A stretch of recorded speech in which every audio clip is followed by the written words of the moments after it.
James Harden did some CIA level shit. I'm on Daryl Morey's side. Maybe Luka holds people back. Yeah. No question, Paul George is a Hall of Famer. Wouldn't say no question. Can you tell me anything that Paul George has done that propelled his team to a championship? No. Welcome back to another episode of Harden in the Paint. But before you do anything, make sure you like and subscribe. Smash that like button. If you rock with us, hit that like button. All right, so you know what time it is. It's my segment when I go one-on-one with y'all. And I just want to say, James Harden is the definition of running from the grind.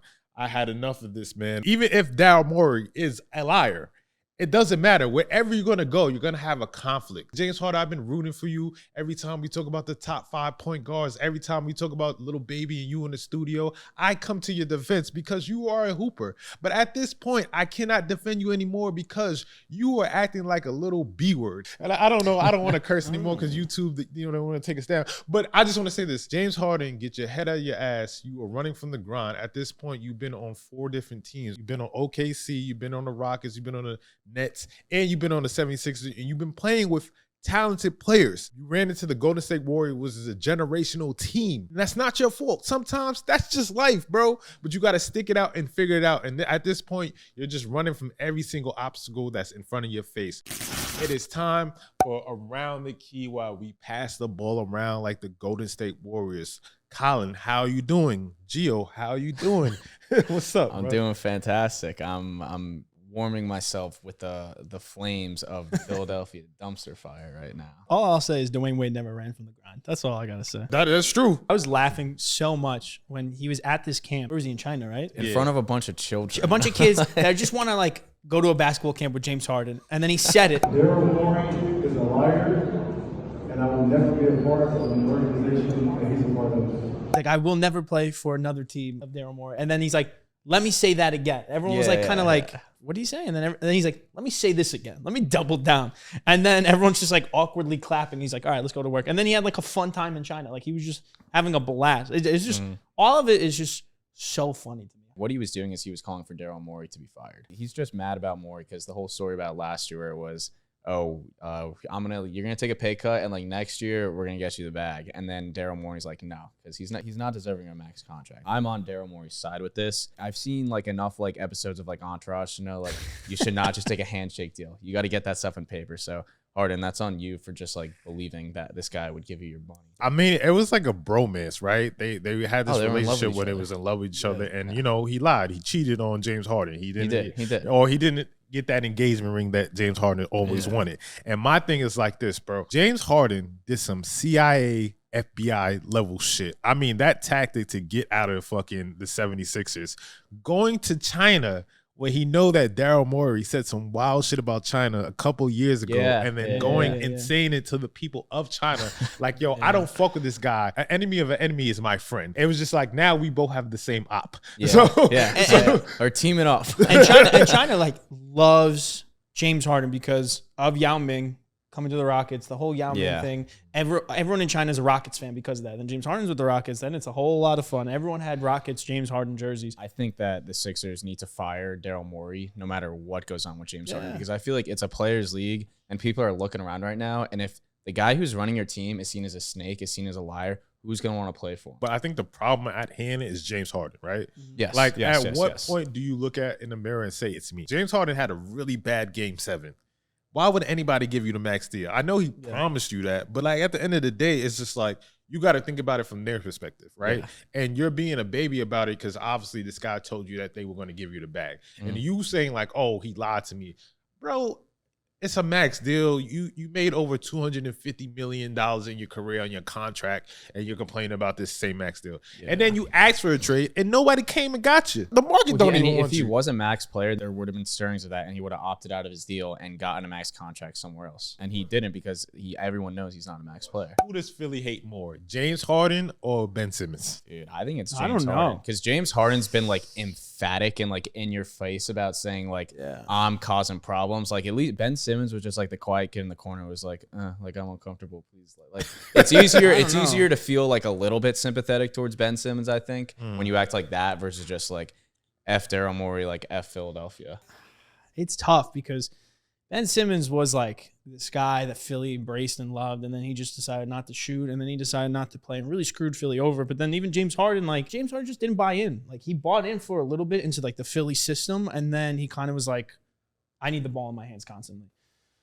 I'm gonna go with James Harden. I'm gonna say James Harden, just slightly. But I'm saying the thing with Ben Simmons is like they ended up hating Ben Simmons because he was like, I want it out and I don't really fuck with Doc Rivers. And guess what? Doc Rivers got fired. Ben Simmons was right on that part, right? Mm-hmm. And then James Harden, if you look at how he's acting now, he really hasn't done anything for the organization for them to be like, yo, I demand this and I should get this. Like, so I get it. So like what they're gonna do to James Harden, oh man, it's gonna be ugly. You're not even gonna get it from the organization. You're gonna get it from the fans and everybody. So it's going to be a tough battle of war. Time heals all wounds too. I think years from now, I don't think time will be enough to heal the Ben Simmons and like Sixers wound, but the Harden wound is more fresh because it's happening right now. Let me ask you this. You think Adam Silver is going to send out a memo like they did with Dame? You know why? Because they hate the Heat. That's why. No. That's why. NBA loves the NBA adores them. You know why? What are you talking about? Why? James Harden did that in China.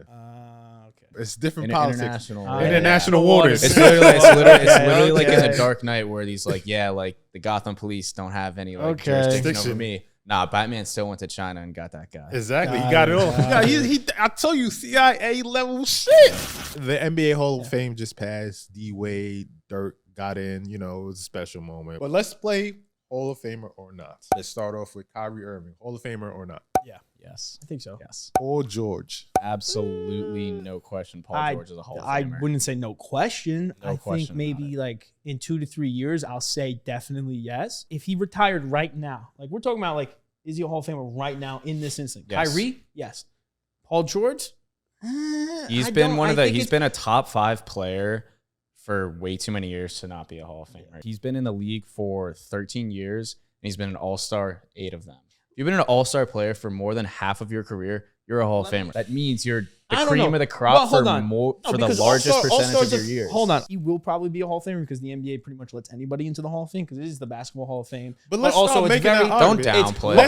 No. How about the NBA make the Hall of Fame harder to get into? That's fine. I'm okay that's with that. unfair to the first guys who are up when they're like, you know what, we're gonna be like strict this year and like, all right, fuck me. Man, it's like sucks. But I'm saying it's like student loans. Yeah, it is what it is. You went through it, so we wouldn't have to. Listen, I just don't think with what Paul George has been doing, like he doesn't have the playoff success. Been hurt in the past couple of years. It's just been up and down, on and off. That's not his fault. For me, like if you're gonna make it into the Hall of Fame, there has to be a moment or a thing that you did throughout your career that elevates you to that status of Hall of Fame, right? Absolutely. And I feel like the NBA is so easy with letting players into the Hall of Fame. It's gotten really ridiculous. Paul George is a high-level player. A lot of people love Paul George. A lot of people think Paul George is their GOAT. But it's just like, realistically, what has Paul George done? Can you tell me anything that Paul George has done in the playoffs or anything that propelled his team to a championship? No, right? That's not what I think is like Hall of Fame, though. That matters, though. Even like if you don't want to talk about like All-Star, like All-NBA, you are like the guy, one of the top 3 guys of your position. I said he played 13 years. You take out the year he got hurt where he only played 6 games, so he only played 12 years. All-NBA 6 years. That's still half of your time in the NBA. You've been top 3 at your position. You are a Hall of Famer, Paul George. Cool. Is Blake Griffin a Hall of Famer? No. Yes. Why? Blake is another guy who's averaged 20-plus points for a large percentage of his Come on. He's been a top player. Come on. Dude, I think you guys are bugging. Bro, you're just giving anybody a Hall of Famer because they had good numbers. It has to be something else more than just numbers. All-Star. Okay. Fan voted. Let's call it what it is. That's absolutely not what it is. That's a third of it. Okay, fine. It's a third of it. But still, Pistons Blake Griffin was nice. Since then, what has he done? He was great before that. Yes, you're looking at the wrong side of his career. So just because a player has like a sick 5, I wouldn't even say like a very, very good 5-year stretch, he gets in the Hall of Fame right away. He's averaged 20-plus points per game for 8 of the last 9 years. I put D Rose in the Hall of Fame. 8 of his first 9 years, excuse me. I put D Rose in the Hall of Fame, but that's because he won an MVP on top of that. The youngest to ever do it. Blake Griffin hasn't done none of that shit. I don't care about 1 year, though. Yeah, but it has to be more than that. I understand your argument, but my thing is like, I think it's too easy for us people to get into the Hall of Fame, and I think we need to have a harder criteria for people to get into the Hall of Fame. Like I said before, I don't think it's fair to the guys who are up next to say, all right, rules are just harder now. Why not? It's just not fair. Why not? It's not fair. Life isn't fair. Anything is not fair. So we're just going to pick like a year and be like, all right, you guys are the suckers. My thing is like, even if you look at the NFL, right? People get into the Hall of Fame where you're like, but they get in like years later, right? And I think it's kind of different with the NFL and NBA, but I think it needs to be like, all right, if you're going to get into the NBA Hall of Fame, maybe we need to push this back a little bit. Like, you know what I'm saying? Like, D-Wade and Dirk deserve it. Because Dirk has been a legend. He changed the game. One of the best shooting bigs of all time. He won a championship. He's probably had the hardest route to winning championships. He's been to 2 finals. He's been an MVP. He has the resume for it. If you look at Dwayne Wade and you look at his resume, he has 3 championships. He has 1 without Braun. He has a finals MVP, scoring titles, first team NBA, first team all defense, all that shit. That's a fucking Hall of Fame resume. It's unfair to compare Blake Griffin to now Dirk and Dwayne Wade. But they're Hall of Fames, so they should be. That's the comparison. If you're going to be in the Hall of Fame, that's how you got to be compared with those type of guys. No? You're talking about like the top 10% of the Hall of Fame. There are so many other guys who are in it who had careers more like a Blake Griffin, where you were scoring 20 points per game year in and year out, one of the top players on a playoff team year in, year out. The consistency is there. But that means everybody can get into the Hall of Fame. Because there's been a lot of players. Derrick Rose cannot, because he was not a Hall of Fame. He was not a top tier talent for a large percentage of his career. So everybody cannot. But he's won an MVP. And we cannot put that under the rug. He's the only MVP to win MVP, and then your career just plummet. For unfortunate reasons, all the same. But I'm on the fence of Derrick Rose. I think Derrick Rose should get in before Blake Griffin. Listen, these guys, they'll probably get it. You take into account all basketball, too. It's not just the NBA career. It's the college career. It's your international career as well. Like, Paul George got a gold medal. Like, Blake Griffin was sick in college. Like, you take all that into account, they will be Hall of Famers. Kyrie's the one, no doubt, that we just talked about. Paul George will probably, in 2 to 3 years, he'll expand his game. He'll probably get better. Maybe the Clippers will actually do something. I don't know. But Blake Griffin, it's tough because of his early years, he was unbelievable. Now it's a crazy drop-off. He's the 13th guy on the Celtics bench last year. I mean, he's old. I know. He's been in the league for a long time. A guy falling off when he's older does not make him not a Hall of Fame talent. He's 34 years old. He's been on the That's fall old. He's been on the fall off since That's 30. fucking old as hell. What are we talking about? Kevin Love is playing actual minutes with the Miami Heat Kevin right now. Love is a different kind of player, bro. Kevin Durant. So is Kevin Love a Hall of Famer? Kevin Love was not an athletic, leaping, jumping, dunking freak. So his game is not going to deteriorate as he gets older. Kevin Durant. We can't compare Blake Griffin to Kevin Durant. Why not? Because I'm not arguing that Blake Griffin is Kevin Durant. I'm arguing that Blake Griffin belongs to the Hall of Fame. Okay, all right. 2 very different things. I'm not saying Blake Griffin is an all-time talent. He probably will get in. I just don't see it. I'm glad you're not on the voting committee. Yeah, I guess. All right, so Dirk, right? He got into the Hall of Fame, revolutionized the game. Yes. You know, these Europeans, and they seem to be taking over the league because Wemby has the highest rookie 2K rating of all time at 84. Let me just read off some names when their rookie rating. Yeah. Zion, 81. John Wall, 81. Lonzo, 80. Markelle Fultz, 80. Luka 79 and AD 79. Do we think Wemby deserves to be at 84? I'll tell you this: Wemby bought like $100K worth of VC. I'll say that right now because when I started 2K My Player, you start at 65, even though I'm dropping 50 points per game. I don't understand it. You spent $100 for the 100K VC, whatever the price is now. Good for Wemby. However, should he be an 84? I don't know. When you just read the names, like Zion was one of the biggest prospects, most athletic we've seen in a long time. And I get Wemby's this generational player, but like this is putting just another pedestal on Wemby, but I also don't care about 2K ratings. I do. 2K sucked up way too much time in my middle year, so I like talking about it. What was Zion's? Zion's was 81. 81. See, like, yeah, 84 is a bit much, but I think it's fair that he should get the highest one just because also like 2K, we got to remember that 2K is about guy's speed, his athleticism, his shooting, his length. Like the things that we're a little nervous about Wemby is like, is he going to stay healthy because he's so skinny? Like, how's he going to adjust to, like, the NBA pace? Those are things that don't matter in 2K. He can do everything. He can dribble. He can shoot. He can play defense. He's fast. He's long. It makes sense. He's the ideal prospect. I understand that, but my thing is that with Zion, we had a full year to see how dominant that guy was on the main TV. And that motherfucker was a monster. Syracuse beat Duke that year. And I remember this vividly. RJ Barrett was the #1 rated prospect coming in, and I said that's a fucking joke. And we saw why he wasn't, because Zion was the #1 prospect the whole fucking time. You know what RJ got that #1 rating? Steve Nash is his godfather. Maple Mamba. Maple Mamba. He said, I want people to stop calling me that, like out of like respect to Kobe. And it was like, bro, no one has ever once called me that. Back to the point at hand. Wemby, we got highlights of him in the league. We seen him in summer league. He had one good game. He was all right. And then the second game, I mean, the first game, his debut was ass. So I don't don't understand how he got an 84 comparable to like some of these players like Zion. I feel like he could have been an 81 too, but like I feel like over the highest ever, I feel like that's kind of like outlandish. But that goes along with the hype of Wemby and who he's supposed to be, generational, all this other shit. And think of the game. It's 2K, right? The 2K wants to like make sales, obviously. I'm not saying Wemby's going to make or break a million. Like it's not going to sell a million copies by himself, but it's going to hype up the game as well. Kids are, it's Wemby. That's a it's good Victor point. Wemby. People want to play with the best rookie ever. Yes, they want to play with Wemby, this freak of nature that's going to change the NBA landscape. It's kind of hilarious because 2K is pulling out all the stops. Their trailer just released. Yeah, and then it has Jordan Poole going ISO with Draymond, calling him out, splashing the J in his face. I love that. Shout out 2K for making things problematic. Ronnie 2K about that. James Harden trying to force his way out, rightfully not so. So who do you think is a player? Who do you think is a player that will request a trade next? It's Joel Embiid, I think. Because, I mean, you talked about he took the stuff out of his Twitter. He said he was trolling earlier when he was like, win a championship. To troll, it's got to be funny. Joel Embiid knows this. He's usually funny when he trolls. It's not funny saying like, yeah, like I'll win here or anywhere else. Where's the humor in that? Here's a low-key one coming off of last year. Julius Randle. It feels like every other year Julius Randle's sick and then he falls off. Falls off. Last year was the fall off a little bit towards the end. Knicks fans despised him. They still probably do despise him.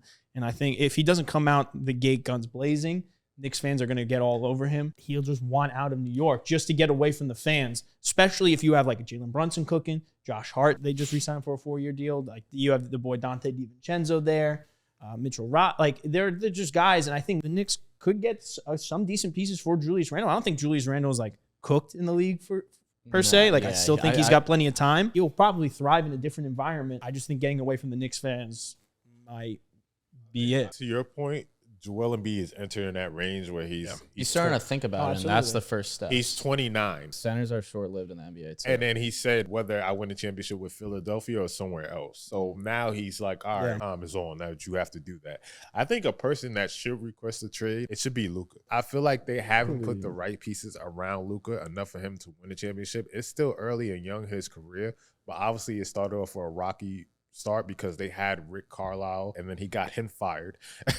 And now you have an organization that still can't put people around you. I think they looked at him like Bron and they're like, if you put Kyrie and then it's like Luka, but that's two different players. And I think this really levels this shit when you think about it. At a certain point, Luka is going to have to say, this Dallas thing, it ain't it. It's tough. I know that the Dallas Mavericks are like the cream of the crop and we're like the pioneer of like being like hospitable. Back when people would bring people in to like recruit them as like free agents, it was like, we're going to sit down at a desk and talk. Cuban was the first guy to be like, yeah, come on in. I got like lobster tails like for you. And like, by the way, like you want like a massage. It would be weird seeing a guy who is in like the like spot where they're going to make you comfy and to not do that. So, but you know, if he's all about winning, then I could see it. I also think LaMelo Ball, low-hanging fruit is to take a shot at the Charlotte Hornets, but LaMelo Ball is an absolute showstopper. He deserves to be in a better spot. Maybe Brandon Ingram. If the Pelicans don't really put it together and Zion there's still no timetable on Zion or he comes back and gets hurt again. Brandon Ingram's still what, 27, 25? I don't know how old Brandon Ingram is. Luka would have the same career as James Harden. Yeah. And I think it's because they are exactly the same player, like literally. You might say, what are you talking about? What are you talking about? When you talk about offensive talent, it is the same thing as far as like high scoring or doing whatever you want and like being in your fucking bag and nobody can stop you. I can manipulate the game at fucking will. But guess what these two motherfuckers don't do? They don't play defense. You don't play defense, you don't win championships. If you look at James Harden early in his career, it was like, could you win a championship with this motherfucker? Because of how he plays, right? And Kobe is famous for saying, like, that's not winning basketball. I never seen it like that. So if you have somebody like the OGs coming out and say that, and then you see the same thing happening again. I know it's a league where it's just strictly scoring, but at the end of the day, the only teams that win championships are teams that play defense. So if Luka doesn't find a way to learn how to play defense or get in a system that gets behind the whole idea of defense, then that team will never win a championship, and Luka will never win a championship if he stays with the Mavericks. I agree, like they're very similar on the offensive end, but I think Luka foul baits, but not nearly as much as Harden does or ever did, and I think that's probably the reason why Harden has failed the most in the playoffs, other than like maybe he just doesn't have it because, I don't know, man, shoot the ball more. Harden all the time just is out like foul baiting, like trying to dry contact and like yelling with the refs. in the playoffs, the refs swallow their whistles. They don't call stuff that they normally do. They want to speed the game up and they want it to be competitive. When you've played 82 games or however many he played that year, and you're used to getting the whistle for like this bump and like that bump, and all of a sudden that whistle's not coming anymore, and that's what your entire game is based around, you're going to struggle. It is a hot take, but I think their career trajectory is pretty much the same. I'm taking away Harden's like OKC days because he was like a sixth man. He was just coming up, becoming Harden. Yeah. I'm starting Harden in Houston and Luka now with the Mavericks. They're teams that will always try, almost get there. They're right there, and they never get over the hump. Like Western Conference Finals, not making the playoffs, not making a run. Luka is the best player. Harden was the best player for Houston. You bring in a star, Kyrie. Houston had Chris Paul and a younger Chris Paul that was actually good. Russell Westbrook came in, and then it just wasn't working. And I think that same thing is going to happen right now, where Dallas is not going to win, and Luka's going to get frustrated, and Luka's going to want to leave Dallas. He'll go to a different team. It's going to be kind of that rinse and repeat. So prime James Harden or Luka? I'm James Harden. That is a good That's question. not a question. That's not even a thought. Not a thought. No, yeah, absolutely. Not a thought. It's a thought. I not a mean, like, thought. let's talk about it. Since 2019, Luka's second year in the league, he's been the MVP favorite. It's always been, this is Luka's MVP to lose. Him and Tatum, we do force feed. But it was more Luka. It was always Luka. It's this European dude that runs at 60%, but is cooking the entire league. And he is. But he never wins that MVP. He can never do it. That's not his fault, though. MVP is a narrative-based award, and he always gets that spotlight on him because he's been without like a consistent star for most of his career. Well, maybe Luka holds people back. Think about it. Yeah, no, let's no, think. Let's no, talk no, about it. Yeah. You know why? Think about it. Luka, Jalen Brunson. Jalen Brunson left Luka and fucking excelled. He was excelling, and with he's Luka doing that too. in New York and the Knicks. But I'm saying it wasn't like this. You got a point. Don't do that. That's because anytime you go from right. a situation where you're the primary ball handler to not the primary ball handler, you're gonna see a difference. Cool. But then you get Kyrie Irving inserted in there, and then they just have a terrible fucking year. What type of piece does he need to excel? He's such a good passer. I want him to be able to shoot, but like a versatile like big man, he can run the pick and roll game with. Absolutely. And he just needs more wings and more consistent shooting. Dorian Finney-Smith was the perfect guy for him. You to love run. Dorian Finney-Smith. I really don't. I just think he's perfect for the Dallas Mavericks, and he's the reason. Him leaving is why they stunk last year. Let's compare Luka and James Harden. Who's the better scorer, Luka or James Harden? Scorer. Now? Throughout Prime? their career. What did you say? You said prime James Harden or prime Luka? Prime James Harden. I hope we're talking about prime, because if we're talking about James Harden right now, he's nowhere close to Luka. Prime Luka versus prime James Harden. Who's the better scorer? We haven't reached prime Luka, in my opinion. Who's the better shooter? Probably Harden. I mean, it's kind of, I don't know. Harden can't shoot the mid-range. James Harden. I think overall, I'm going James Harden. I think Luka will be the better player when it's all said and done, because I just think he's still going on. What was your other? I was going to say handles, defense, passer, all these aspects of the game. Like, I think, question, it's prime James Harden over prime Luka. Landslide? Like, I don't think it's a landslide, but I'm confident that I don't really have to think about it much. What sticks out to me is Harden kind of learned to become like a great, complete offensive player. Yeah. And Luka from the jump was great at scoring and passing. So I just believe he's on a faster trajectory. Well, if you look at it, like James Harden was on, like he was the sixth man in OKC, watching Russell Westbrook, watching Kevin Durant. While Luka, he was in Europe playing pro at 16. Like obviously he's going to be better that way when James Harden was playing at Arizona State. But I think in their primes, like Luka's in his prime right now, James Harden was prime Houston. Like I don't think Luka's in his prime just yet. He's right there. Yeah, I don't think Luka's in his prime either, so he's getting there. I take a prime window as like it could be a big window though. You could be in your prime for a long time. Gio hates Luka. I don't like the Michael Jordan LeBron conversation. They're both ghosts in their era, and we got to respect it. But this was a good question. But we're going to talk about it. Yeah, who would thrive more, LeBron in the 90s or Michael Jordan in today's era? I love putting players in different eras, and people do this all the time. Like, oh, LeBron in the 60s would be like unstoppable. Or you could say that about any player. Kevin Durant in the 50s would just be like, they would kick him out of the league because of how good he is and that kind of stuff. No one talks about like a Michael Jordan in today's era, even Scottie Pippen or Dennis Rodman in today's era and that kind of stuff. But if you think about it, today's advancements in technology, nutrition, all that kind of stuff so much better than it was back then. Answer the question. God damn it. I'm just explaining. I'm just explaining things and making people think. I want the people to think about it. They want to know the fucking answer. I'll give Yeah, I have you an no answer idea at where the you're end going of with it, this, but I'm eager to see where it takes He was like, Think yeah, about when you go around the corner and then you come In the back beginning, and there you was sit down, nothing. All right, and then it fine. was a bang. I'm saying jerk reaction. You say LeBron because it's LeBron James. It's this athletic freak and back in the 80s and the late 80s, early 90s and all that kind of stuff. But think about what Jordan, like after Jordan got his ass whooped by the Pistons in the playoffs, he got in the gym and he really turned things around, and that really started to go on Jordan's run. Now, with all the advancement technology and injuries and stuff, and nutritions, everyone has like their own chef. I don't know. It's very, very close. No, I'm serious though. People had chefs back then. No, but like now it's like different. Now it's like Now the chefs are better. yes, Okay. bro. What are we talking about? So what are your But I'm thoughts on saying- Italian food? And What I'm 90s saying versus is- Thai food is way better What I'm now. saying is it's No. close- It was carried by. I hate yo. Sorry. I'm saying it's closer than what people want to think All right. because Jordan now would be I- Who the fuck unbelievable. is I better think in what era? they're both going to be insane. Like Yes. Jordan would be nuts drawing fouls with how he can score everywhere and be able to foul bait like crazy. But I think I'm going to go with LeBron just because we saw when he went back in his second stint to Cleveland and he was just like realized he could score at a way more efficient rate when he just bullied inside and just took the ball and crashed and like would kick it out. Stuff like that. And I just think the 90s game was built a little bit more for that. Yeah, I think if he played in that era, it would have benefited him more, especially now he had to change his game to shoot threes. Mhm. That's And, what I like, said. There would be no pressure on him And to here's the shoot. thing about Michael Jordan. Michael Jordan wasn't that great of a shooter. Obviously, he has some moments where he hits the three and off his foul. But but I'm saying, like, we don't know if he would have actually got better at shooting threes. Yes, he would have had to take more, but we don't know if he would have actually excelled at that. Because not only do you have to take a high volume threes, you have to take it from deep at this point. Like, it has to be from range. That's the whole game now.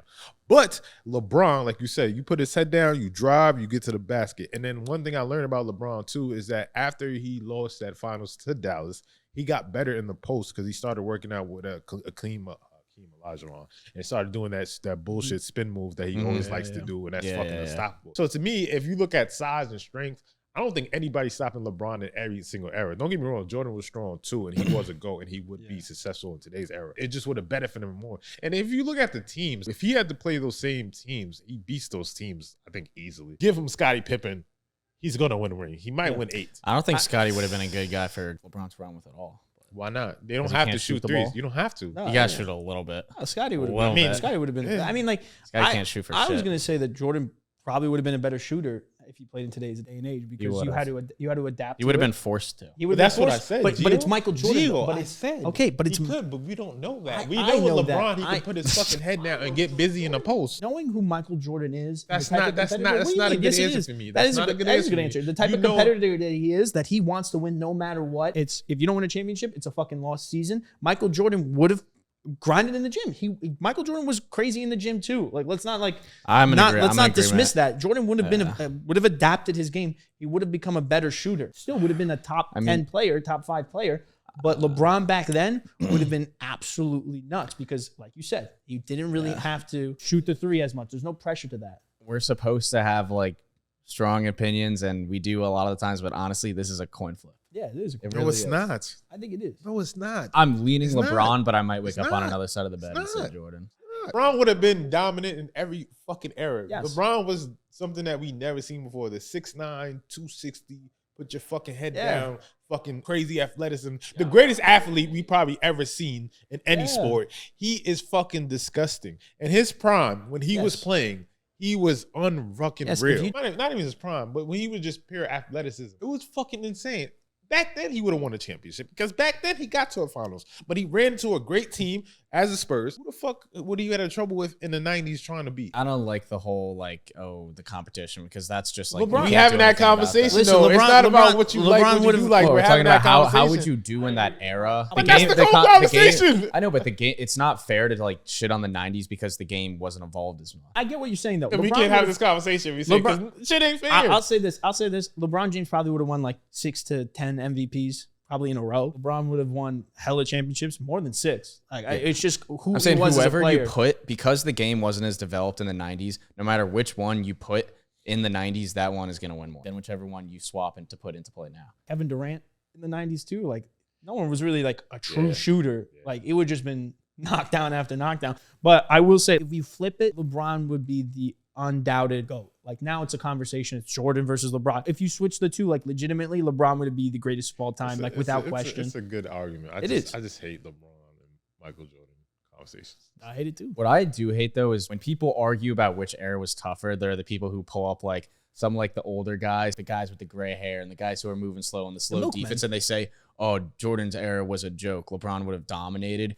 And it's like, congrats. You pulled together a bunch of clips. If you think that your 2-minute clip of some of the worst players in the league shows off what what a decade of basketball looks like, then you're just a moron. But on the other hand, when you go up and you show stuff where you show videos of guys in today's league where it's like, oh, look at this flop and like look at like Marcus Smart flopping all over the floor. No, again, you can't look at a 2-minute little clip of guys flopping around the ground and say, yeah, this encapsulates what the entire 2010s were.